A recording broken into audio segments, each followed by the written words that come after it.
What is poppin' and choppin', my bagel bites? It is Mr. Bagel Bites here, and let me just say, I cooked you up some good spice with the Sanji here. We took this to locals. We took first after only second place with Moria last week, but that deck was super fun. If you didn't check out the Moria profile, you definitely should, but this is probably one of my, in my top 3 favorite leaders. I love this Sanji a lot. I think he's really cool. I love the idea of taking all these on-play characters and giving them, like, a spot and, giving him rush and stuff so they can be used like these big vanillas and stuff. He's super cool. Like him a lot. Yeah, let's go ahead and get into the profile. It's a very Whitebeard profile where the last one was very film centric. So I wanted to try something different because I saw somebody have some success at a tournament with a very similar brew. So I wanted to kind of try a few things out. So running 4 ISO. ISO searches Whitebeard cards, and we are running a buttload of Whitebeard cards. We'll get into that. Running 4 Thatch. Honestly, 2k counter. You don't get the ability because you don't have a Whitebeard Pirate, but he's just a searchable 2k counter off ISO.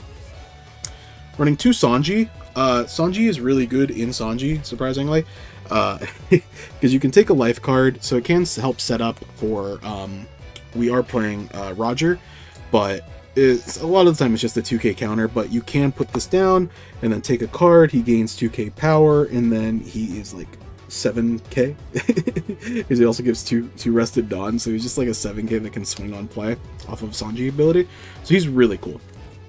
Speaking of really cool, we're still running the 3 Zoro. I think this card is probably one of the best cards in Sanji, and until I see differently, I think he's kind of a staple.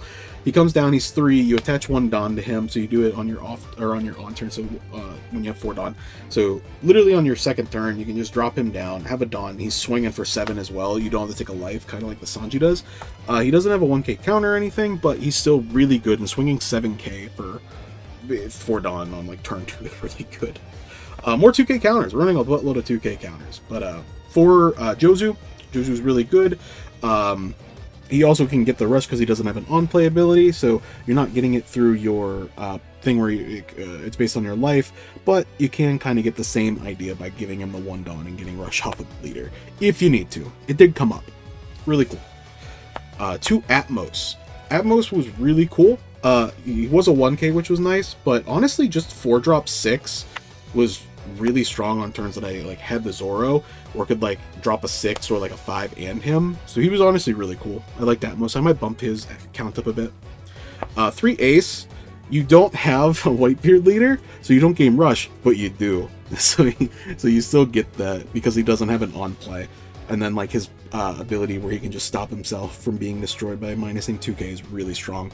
So 5 for 6 with rush, really strong, and he has like sustainability. So they have to play around that. The GOAT, 5-drop Kingu. Another target, another 1k, which is really nice. So many 1ks. I think, yeah, Ace is also a 1k, which is nice. Kingu, more 1ks. 5-drop, 7k damage, so you're just 5 for 7, like rush. Really, really strong. People just didn't see it coming. The GOAT of Sanji, the best card in Sanji, honestly, actually probably more than the Zoro. The second one is Wapul. Wapul is broken. You give him 1 Dawn, and then whenever he attacks, he gives one of your opponent's characters minus 2,000, and then he goes ahead and gives himself plus 2,000 until the end of your opponent's next turn. So you give him 1 Dawn, he goes to 7, and then his ability puts theirs at minus 2, and then gives him plus 2, so he's swinging 9 and staying at 8 on your opponent's turn. So good for 6 Dawn. For 6 Dawn! Like, oh my god, Wapul is busted. Oh, look at this. We were playing 4 Thatch. We got 3 more. 6-drop 8k Thatch, also a 1k counter. By the way, Wapul is also a 1k counter. Like almost all your cards in your deck are a counter. Thatch was cool. 6-drop 8k, can just come down and swing. It was really strong. I liked it. The one that no one ever saw coming though, for sure. We're playing 2 Little Oars Jr. The 7 Dawn, so if on your off turn, so if you, depending on what they make you go, like having this was honestly really cool. Like a 9k 7-drop searchable was really cool. Also 1k. Really cool. Liked it. I liked Little Wars. We're playing 2 silvers, really. So it does have an on play, so you don't get the rush, but the benefit of everything else with that, plus your other guys that ideally you have on board to just like kind of swing and go for game, makes up for that. So that's why we're only playing it at 2. I wouldn't want to play it at 4, or maybe even 3, but I did like it at 2 in this. 3 dragon. Again, you don't get the rush from your leader, whatever, because you already have rush, because he has an on play, and you can donate 2 Dawn to units that might need it, like the Zoro. So Monkey D. Dragon was really good. He was really good, honestly. And then his son, Monkey D. Luffy.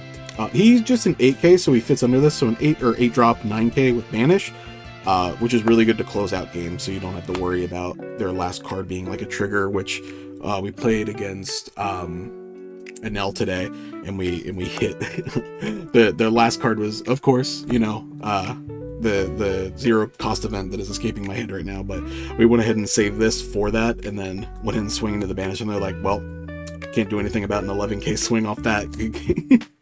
And then we're able to get it. We're playing 2 Roger.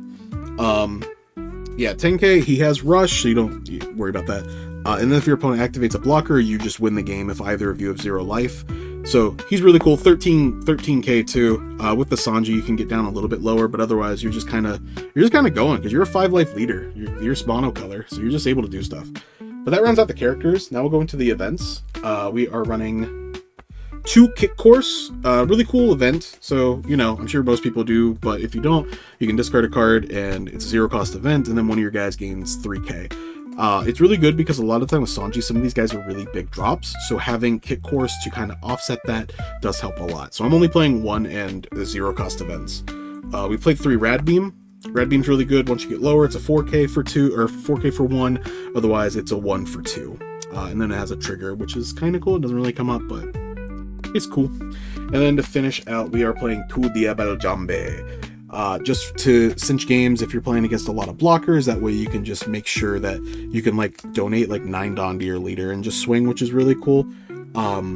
Because he goes to 14, and then you can just make sure to get in, because a lot of the time they won't be expecting it, because you're not playing a lot of Straw Hat cards. I think 3 being the Luffy, Zoro, and I feel like 1 more, but mostly and the Sanji, yeah, so the monster trio. But you do have those as targets, or your leader will always be a target to stop the Dawn, or stop the blockers. But that's the brew. I really like Sanji. Let me know what you think down below. This went really strong. I really liked it. Yeah, I'm super excited. I might take this again next week, honestly. I've been having a lot of fun, but I wanted to bring you guys something new. But thank you guys so much for tuning in. Make sure to hit that like, subscribe button to stay up to date on Mr. Bagel Bites content. And as always, I will catch you later.